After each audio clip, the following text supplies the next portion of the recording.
Hi friends, welcome back to the channel Zyar Recipes. நம்ம இன்னைக்கு Vinayagar Chaturthi special kozhukattai recipe தான் பார்க்க போறோம்.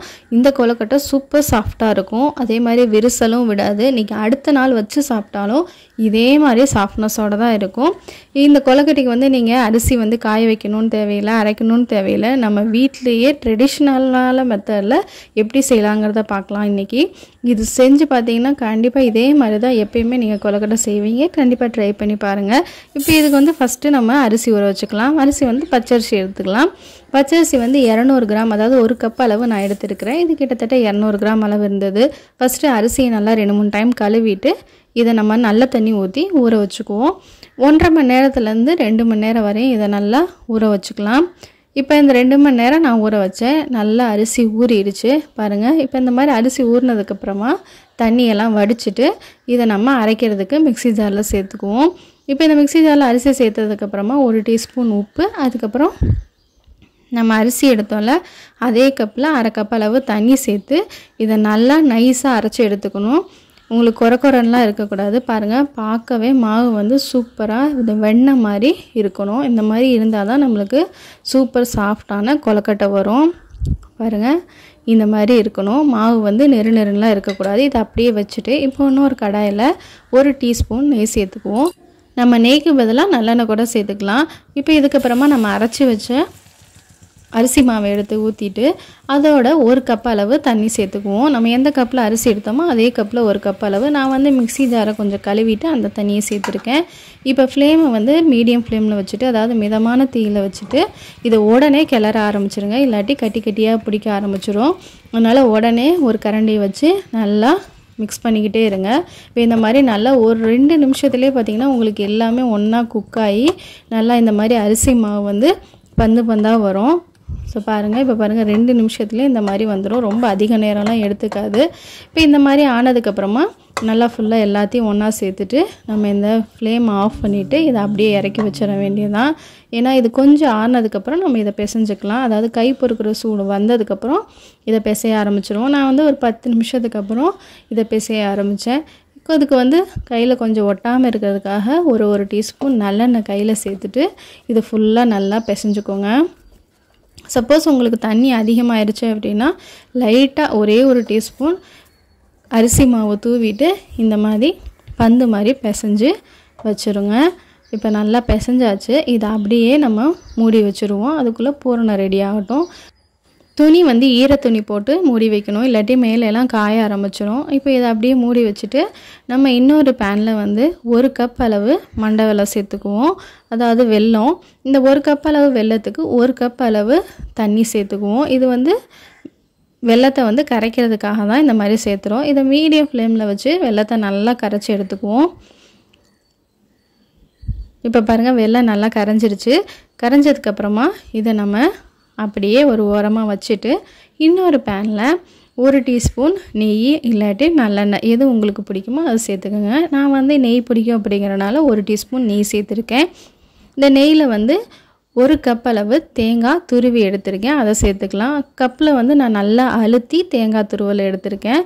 இப்போது வந்து இந்த நெய்யிலேயே தேங்காய் துருவலை ஒரு 2 நிமிஷம் வதக்கி எடுத்துக்கலாம். இந்த மாதிரி நெய்யிலேயே வந்து தேங்காய் துருவலை வதக்கி எடுக்கிறனால நம்மளுக்கு வந்து 2 நாள் வச்சாலும் இந்த உள்ளே இருக்க பூரணமும் கெடாது, நம்ம கொலக்கட்டையும் சூப்பராக இருக்கும். இப்போ 2 நிமிஷம் வதக்கினதுக்கப்புறமா இப்போ நம்ம உருக்கி வச்சுருக்க வெல்லத்தை வடிகட்டி சேர்த்துக்குவோம். இப்போ இந்த மாதிரி வடிகட்டுறது பார்த்திங்கன்னா நம்மளுக்கு மண் குப்பை ஏதாவது இருந்தால் வர்றதுக்காக தான் இந்த மாதிரி உருக்கி வடிகட்டி சேர்த்துறது. இப்போ சேர்த்துனதுக்கப்புறம் மிதமான தீயில் வச்சு தேங்காயையும் வெல்லத்தையும் நல்லா ஒன்றா சேர்கிற அளவுக்கு குக் பண்ணிக்குவோம். ஃப்ளேம் வந்து மிதமான தீயிலேயே இருக்கட்டும். இப்போ இதை ஒரு 2 நிமிஷம் இந்த மாதிரி கிளறிக்கிட்டே இருந்தீங்கன்னா கொஞ்சம் கொஞ்சமாக வந்து தண்ணியெல்லாம் வற்றி தேங்காய் இந்த மாதிரி திக்காக ஆரம்பிக்கும். இது வந்து 1 நிமிஷத்துலேயே இந்த மாதிரி திக்காயிருச்சு. இன்னும் 1 நிமிஷம் நம்ம குக் பண்ணோம்னா தேங்காய் நல்லா திக்காயிரும். இப்போ பாருங்கள், நல்லா வந்துருச்சு. இதுக்கு மேலே ரொம்ப குக் பண்ணக்கூடாது. ஓவர் குக் பண்ணோம்னா நம்மளுக்கு கமர்கட்டு மாதிரி ஆயிரும். அதனால் இந்த மாதிரி குக் பண்ணதுக்கப்புறம் நம்மளுக்கு ஆறுனா கொஞ்சம் கெட்டியாகும். அதனால் சரியாக வந்துடும். சப்போஸ் நம்ம தெரியாமையே ஓவர் குக் பண்ணிட்டோன்னா அது வந்து கெட்டியாகாமல் இருக்கிறதுக்காக ஒரு 2 சொட்டு சம்பளம் சாறு சேர்த்து ஒரு தடவை நல்லா மிக்ஸ் பண்ணிவிட்டு அடுப்பை ஆஃப் பண்ணிவிட்டு அதை அப்படியே ஆற வச்சுருவோம்.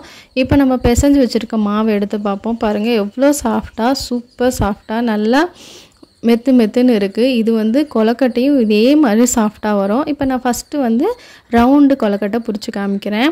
அதுக்கு வந்து மாவை கொஞ்சம் மாதிரி இந்த மாதிரி கையில் எடுத்துட்டு நம்ம பூரணத்தை உள்ளே வச்சுக்குவோம். பூரணமும் பாருங்கள் கெட்டியாகாமல் ஆறனாலும் இதே மாதிரி இருக்குது. அதுக்காக தான் நம்ம வந்து எலுமிச்சம்பழம் சாறு சேர்த்துறோம். அதுக்கு தான் 1 இல்லை 2 சொட்டு மட்டும் சேர்த்துங்க, அதிகமாக சேர்த்தாதீங்க. அதிகமாக சேர்த்துனீங்கன்னா எலுமிச்சம்பழத்தோட புளிப்பு இதில் வந்து மொத்த கொலக்கட்டையும் கெட்டு போயிடும். அதனால் 1 சொட்டு சேர்த்துனா கூட போதும் தான். இப்போ இந்த மாதிரி ரவுண்டை வந்து ஃபுல்லாக நல்லா க்ளோஸ் பண்ணிவிட்டு இதை நல்லா உருட்டிக்கலாம். லைட்டாக உருட்டணும், ரொம்ப அழுத்தி உருட்டினோன்னா நம்மளுக்கு வந்து பூரணம்லாம் வெளியே வர ஆரம்பிச்சிடும். அதனால் இந்த மாதிரி லைட்டாக உருட்டி எடுத்துக்குவோம். அவ்வளோதான், நம்மளுக்கு உருண்டை கொலக்கட்டை ரெடி ஆயிடுச்சு. அடுத்தது வந்து இந்த மாதிரி சங்கு மோல்டு வாங்கி வச்சுருந்தேன், அதில் பண்ணுவோம். அதுலேயும் வந்து கொஞ்சமாக நல்லெண்ணெய் தடவிட்டு நம்ம மாவை எடுத்து உள்ளே வச்சு ஸ்டஃப் பண்ணிக்கலாம். எனக்கு வந்து மேலே லேயர், அதாவது கொலக்கட்டை அரிசி மாவு வந்து கொஞ்சமாக இருந்து பூரணமும் அதுக்கு ஈக்குவலாக இருந்தால் தான் பிடிக்கும். அதனால் நான் கொஞ்சமாக மாவு மேலே அரிசி மாவு வைக்கிறேன். உள்ள ஸ்டஃபிங்கும் வந்து கொஞ்சம் நிறையா வைக்கிறேன். அப்போ தான் வந்து சாப்பிட்றதுக்கு டேஸ்ட்டாக இருக்கும். மேலே அரிசி மாவு நிறையா இருந்ததுன்னா ரொம்ப நல்லா இருக்காது. இப்போ இந்த மாதிரி நல்லா மோல்டில் ஃபுல்லாக க்ளோஸ் பண்ணிவிட்டு எக்ஸ்ட்ரா இருக்கிற மாவெல்லாம் எடுத்துகிட்டு நம்ம ஓப்பன் பண்ணோன்னா சூப்பரான விநாயகர் சதுர்த்திக்கான சங்கு கொலக்கட்டை ரெடி ஆயிடுச்சு. பாருங்கள், பார்க்கவே சூப்பராக இருக்குது. இப்போ இதே மாதிரி நீங்கள் எல்லா கொலக்கட்டையிலையும் மோல்டுலேயோ இல்லை உருண்டையாவோ போட்டு எடுக்கலாம். நான் இன்னொரு ஷேப்பு இந்த மாதிரி ஷேப்பு வாங்கி வச்சுருந்தேன். இதுலேயும் வந்து கொஞ்சமாக நல்லெண்ணெய் தடவிட்டு இதே மாதிரி நம்ம மாவை வச்சு அழுத்திட்டு உள்ள ஸ்டஃபிங் வச்சு எடுக்கலாம்.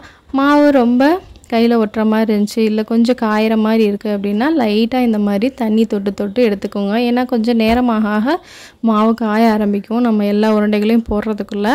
அதனால் லைட்டாக இந்த மாதிரி தண்ணியை ஒரு விரலில், ரொம்ப போடக்கூடாது, தண்ணி ஒரு விரலில் இந்த மாதிரி தொட்டு தொட்டு எடுத்து லைட்டாக தொட்டுட்டு அதுக்கப்புறம் உள்ள ஸ்டஃபிங் வச்சு மூடிக்கலாம். பாருங்கள், நான் நிறைய ஸ்டஃபிங் வச்சனால கொஞ்சம் பூரணம்லாம் வெளியே வர ஆரம்பிக்குது. பரவாயில்ல, அதுவும் நல்லா தான் இருக்கும். இப்போ பாருங்கள், இந்த ஷேப்பும் ரெடி ஆயிடுச்சு. இதே மாதிரி நம்ம மீதி இருக்கிறதெல்லாம் ரெடி பண்ணிடலாம். இப்போ இந்த மாதிரி மோல்டுலாம் செய்யும்போது உங்களுக்கு நிறைய எக்ஸ்ட்ராலாம் வரும்ல, அதாவது சைட்லாம் இருக்கிறதெல்லாம் எடுக்கிறனால நம்ம கடைசியாக எல்லாத்தையுமே இந்த மாதிரி ரவுண்டு பிடிச்சி வச்சிட்டோன்னா மாவு மீதியாகாது. அதனால் கடைசியாக நான் எல்லாமே இந்த மாதிரி ரவுண்டு கொலக்கட்டை தான் போட்டேன். ஸோ அவ்வளோதான், எல்லாம் ரெடி ஆயிடுச்சு. இப்போ நம்ம வேக வைக்க வேண்டியதுதான். இப்போ வந்து ஒரு இட்லி பாத்திரத்தில் நம்ம வேக வைக்க தேவையான அளவு தண்ணி ஊற்றிட்டு அந்த தண்ணி கொதிக்கிறதுக்குள்ளே நம்ம இட்லி பாத்திரத்துலேயோ இல்லை இடியாப்போ வேக வைக்கிற தட்டு இருக்குல்ல, அதுலேயோ வந்து கொஞ்சமாக நல்லெண்ணெயோ நெய்யோ சேர்த்துக்கலாம். அது வந்து கொலக்கட்டை ஒட்டாமல் வர்றதுக்காக சேர்த்துட்டு நம்ம தட்டை உள்ளே வச்சுட்டு நம்ம ரெடி பண்ணி வச்சுருக்க கொலக்கட்டைகளை எல்லாத்தையும் ஒன்றாவே கூட அடுக்கி நம்ம இதை மூடி வச்சு குக் பண்ணிடலாம். இப்போ இதை மூடி வச்சு ஹை ஃப்ளேமில், அதாவது ஃபுல் ஃப்ளேமில் 10 நிமிஷம் வேக வைக்கணும். தண்ணி வந்து கொஞ்சம் லைட்டாக சூடானதுக்கப்புறம் தான் உள்ளே வைக்கணும். அப்போ தான் 10 நிமிஷம் கச்சிங்கன்னா கரெக்டாக வேகும். இப்போ 10 நிமிஷத்துக்கு அப்புறமா ஃப்ளேமை ஃபுல்லாக குறைச்சிட்டு, அதாவது லோ ஃப்ளேமில் ஒரு 5 நிமிஷம் நம்ம குக் பண்ணுவோம். இப்போ 5 நிமிஷத்துக்கு அப்புறம் நம்ம அடுப்பை ஆஃப் பண்ணிடலாம்.